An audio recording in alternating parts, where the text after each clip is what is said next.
ang buhay Kristiyano. Kristiyano, ipaliwanag mo nga please.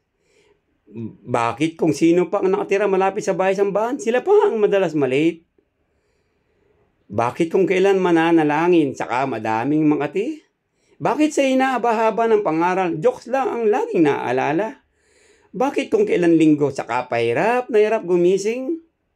Bakit kapag sa trabaho at eskwelahan, laging maaga pumasok? Pero bakit pagdating sa pagsamba, ayos lang, kahit sobrang late?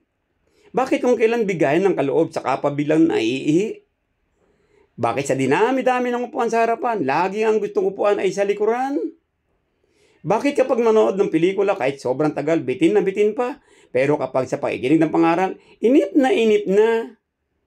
Bakit kapag linggo, napakaraming sumasakit, pero pagdating ng Lunes, magaling na ulit? Bakit pagkatapos ng pagsamba, napakaraming naiiwang Biblia? Teka, inaiwan nga ba o sadyang iniiwan talaga? Bakit kapag worldly music, napakadaling makabisado, pero pagdating sa godly music, hindi man lang makuha ang tono? Bakit ang Kristiyanong kabataan kahit sobrang tagal ng miyembro, kailangan pa rin gisingin ng magulang, makapunta lang sa bahay-sambahan? Bakit pagdating sa ibang bagay, napakagalante, pero pagdating sa pagkaloob, napakakuripot? Bakit kapag may lakad at gala, bihis na bihis? Pero bakit sa tuwing sasamba ay laging, pwede na yan? Bakit kahit sa kalokohan, magaling mag-aya?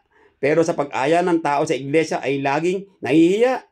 Natawa ka ba? Nasaktan? Natamaan? Share mo ito sa ibang mananampalataya nang sila ay mapaalalahanan din sila.